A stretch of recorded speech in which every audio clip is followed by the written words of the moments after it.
Hi guys, so you're probably wondering what does Lebers have to do with being a great Indian cricket fan? So it basically started off in 2011 when India had won the World Cup for the second time. The first time that I managed to watch it, and sadly the last time I said it was actually good. So 2011 was also the year where I got diagnosed with Lebers, which is a rare genetic disorder that affects your central vision. It has no cure or any treatment, and it has to do with lately the last test series in Australia where India were 1-0 down and they got bowled out for 36 runs in that first test. Everyone thought that India can never come back from this year. They're going to lose the series 4-0 and stuff. But the guys showed lots of strength, character, and fight back. And they managed to win that series. It's difficult to win a series in Australia, yes alone with most of your players injured. So it made me think about my story and how I have been living with Lebers. And I thought I'll get to share this with you guys. So it's a little motivational story, and I hope it does inspire you. And I hope you enjoy it. So if you do, click the like and subscribe button and enjoy. It was January 2011. We had just gone on one of the best family holidays spent together. My dad had turned 60 a couple months before, and my sister wanted to do something special for him. So, as a family, we booked a ship cruise, which was nothing less than amazing. Not just the adventure, but of spending family time together. What a start to the year, I remember thinking to myself. This was going to be a great year, as we've never had the opportunity to do something like this before. Growing up, my parents had to work really hard to save every penny to clothe, educate, and provide us with the best they could, and no amount could ever repay the love they gave. I grew up in a family of five: my parents, my elder sister, and my younger brother. They all used glasses to assist them to read or perform certain duties. I considered myself to be the lucky one, as my eyesight was perfect. So in May 2011, while at work, I started to notice my vision was not as good as it used to be. It was really gradual and didn't seem to have affected my work on the computer or my driving ability at the time, so I didn't think too much of it and went on with my daily life. Over the next few weeks, I started to notice blurriness in my right eye, which was gradually getting worse, but my left eye seemed to be fine, which was actually helping me to still drive and see. As time went by, I hadn't told anyone but my girlfriend at that time, as I didn't want to alarm my parents, as my mom had just been to hospital and recently diagnosed with diabetes, so I didn't want to stress her out. Thinking I'm the last one in the family that needs to get spectacles, I even was thinking of the funny side of it. How would I look with glasses? Laughing to myself. I might look a bit nerdy. So I made an appointment with our family optometrist to get my eyesight checked out. Never had I done this before, so being the guy I am with a good sense of humor and a tad bit naughty, well, my family may beg to differ, I was interfering with the equipment in the doctor's room to see how it works. But the moment that door opened, I was sitting quietly like an innocent child. So after we exchanged formalities and he asked how's the family doing and stuff, um, we ran 3 different tests, and thank God it wasn't an exam because I would have failed all. Well, the doctor didn't see the funny side in that day. He looked at my results with some concern and told me that my vision is not good and he wants me to see an ophthalmologist. Triggered some concern for me, as I've previously been healthy and never had the need to see a specialist of any sorts. That day, I had to give the news to my parents, who were very concerned, but I tried to assure them that I'm fine and that they should relax. My appointment had come up, and I still managed to drive myself to the doctor. I remember that day clearly. It was a rainy day, and I started to notice halfway on the way to the doctor that my vision was getting worse. I went to the doctor's rooms. They dilated my pupils so that they could run more tests, and usually your eyes were supposed to get better after an hour, but in my case it didn't. And the doctor told me that my optic nerves are swollen and he wants to admit me to hospital to run further tests. I had to call my dad and my brother to come pick me up and my car as I could no longer drive alone. It was in August 2011 when I got admitted. At this time, the blurriness had spread to both my eyes. I had undergone many tests, from an MRI to blood tests and anything else you can think of in hospital, but we could not find out what's causing the swelling. A physician and neurologist were brought in to see what they could figure out. So they decided to just put me on a strong dosage of cortisone to see if they can decrease the inflammation. But that did not work out. This was the start of many specialists I started to visit over the next few months, and so did the panic and concern from my family. A few months later, I was admitted to hospital again to have a lumbar puncture done and many more tests, with no positive results. It was then my neurologist told me he suspects it may be Lebers and that there is no cure for it or no treatment, when a bit of panic had set in me. My family and friends and girlfriend at the time all had been really supportive and strong for me. The stress was starting to build up, as it had been over 6 months, almost every test in the hospital, and we don't know what the problem was. Not to forget the endless problems with my medical aid also not wanting to pay for my stays in hospital because there was no treatment plan. It was then I visited a neuro-ophthalmologist at Gray's Hospital in Pietermaritzburg, where more tests were done on me. At one stage it was only myself and my dad in the room, and then suddenly there was like 8 different specialists that came in and were trying to diagnose me. I really felt like a guinea pig at that time. I was sent home and told to return a few weeks later for my results. Then that dreaded day had come. We went back to the hospital to get my results, and it was Leber's hereditary optic neuropathy, which has no cure or treatment and could lead to blindness.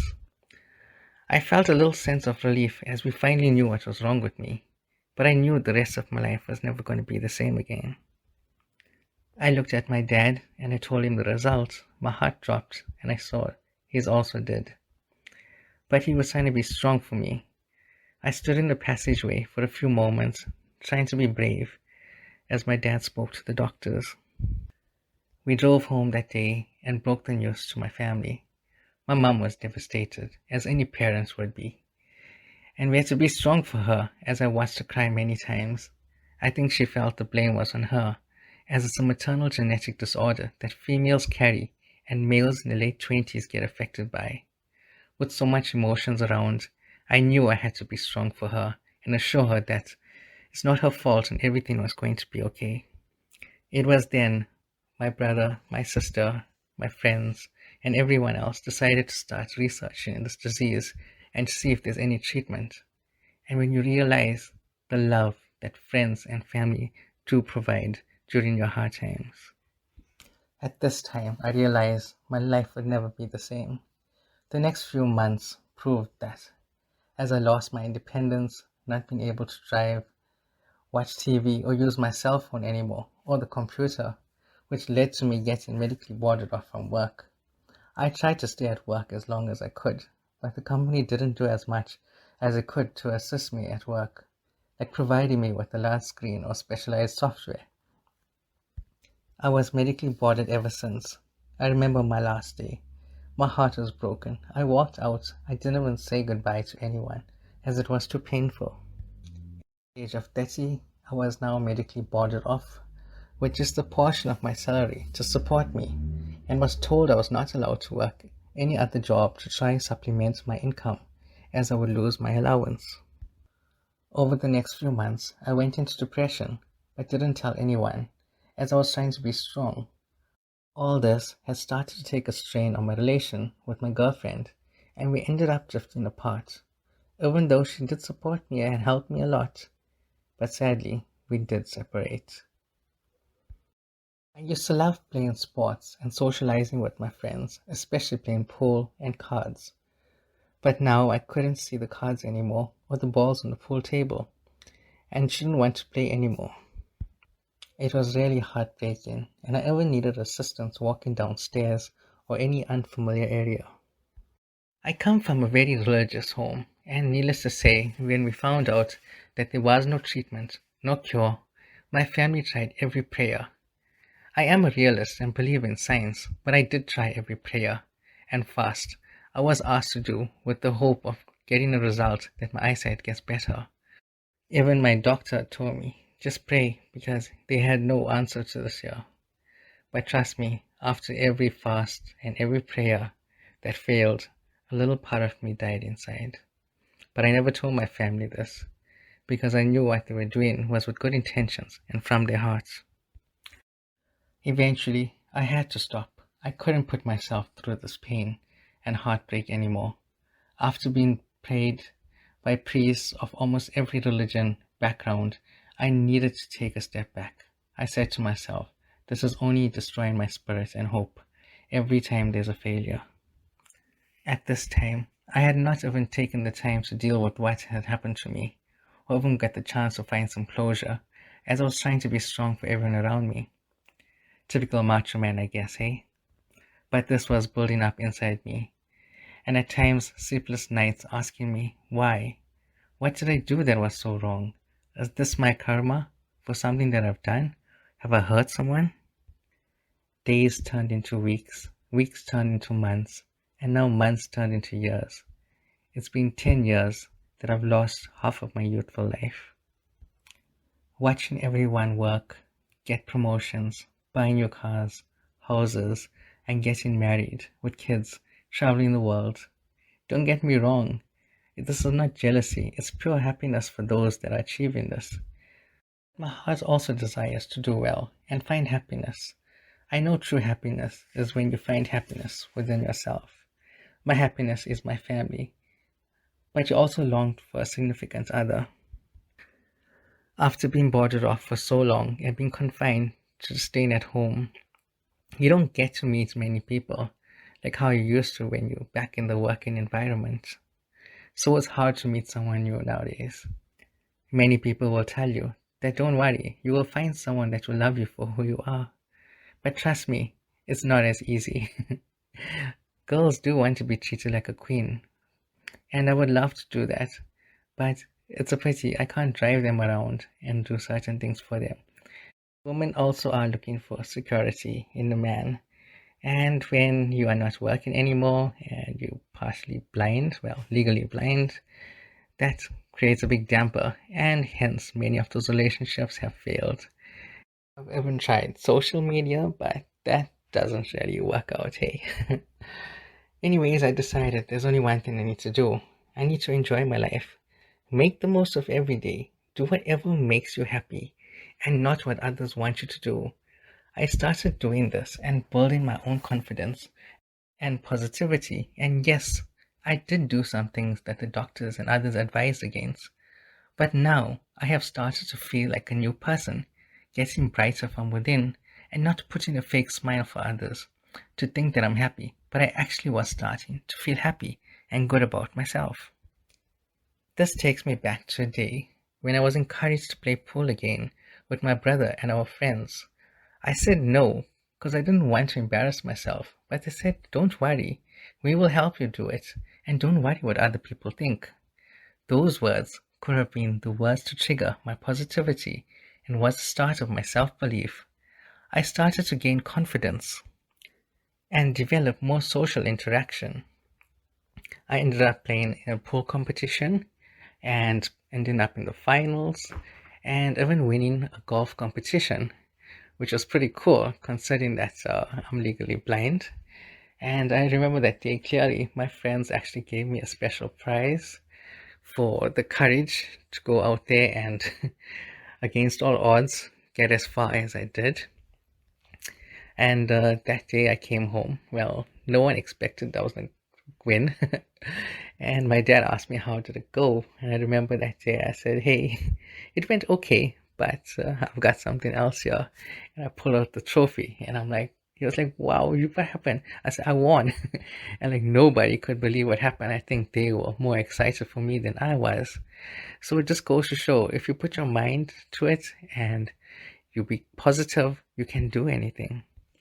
Believe it or not, I started playing more sports, and people started to actually think, does this guy really have an eyesight problem?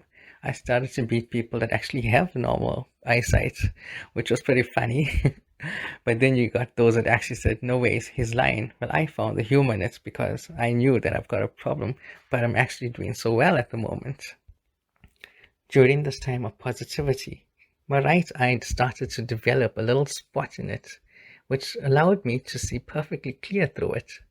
Now, to let you understand how this is, for instance, if you were trying to see the cricket score at the bottom of the screen, maybe you'll be able to just see like the first three letters of maybe the team that's batting. That's how small it is, but it's clear. And if you move it around, you're able to read everything. But without that there, it's just totally blur and you can't see anything. So this spot is brilliant and I've been using it for a very long time now. I usually get my eye test done every 6 months. Dr. Anand Mudley. He took a very keen interest in me and spent a lot of extra time with myself and my dad during our visits. And he was going through my results and he says, your left eye seems to be a bit worse, but your right eye, on the other hand, has suddenly gotten a bit better. So he's asking me, what have you been doing different? So I told him I've just changed my whole attitude and I've decided to be all positive and just trying to be more happy. And he says, okay, well, whatever you're doing seems to be working, so just keep at it. And he seemed quite happy because he hadn't seen this change. And especially with Lebers, there's three different things that can happen. You either can lead to blindness, it can get stable, or you could get spontaneous recovery. So at this moment, I am stable with the slight recovery, but it's been stable for many years at this time. My dad used to wait many hours with me in the line to get my test done, which I'm really grateful for. And there's no way I could really thank him for that there. So there's only one sort of supplement that we can take for this disease, and it's coenzyme Q10 plus. That's the only supplement that you can take that's available in South Africa. And but I do take other supplements that my mother makes sure I take, and I'm very grateful for her for that as well. And at this point, I don't think I can leave out my brother, my sister, my brother-in-law, all my other friends and family that did help me through all this year. It's a big thank you, hey. I started to go out a lot more and socializing now. I had more confidence. I had more belief. I was not afraid to be out and wonder what people are going to think of me when I couldn't see what I was doing. But I knew I can do this now. Upon spending a holiday in Pretoria with my sister, she managed to get me a volunteer internship at a place of employment. I was excited and grateful for the opportunity and took it with both hands wide open. Yes, I was a 35-year-old man who was volunteering to try to get back into the working world. Sadly, not many understood that, and for the first 4 months, I was not treated well, and people treated me like I was uneducated or not smart enough to learn what they're doing. There were days I wanted to walk out because I was made to feel so little and was given menial work to do, but I stuck it in there in the hope of finding employment. I was determined, and it was only the last 2 months before my contract had ended where they had given me proper work to do and seen that I'm a quick learner and have capabilities to do the job well, even though I have a disability. Due to admin issues, my volunteer work had ended, and sadly, I never did get a job over there. However, I never let it get me down, and I plan to open up a business one day of my own, not working for someone else. My motto is always be positive and never put yourself down. Even those days when you feel all alone in a crowd or watching others in love, losing is not an option. I can and I will do this, even though some people will doubt your intelligence because of your situation from your tragedy.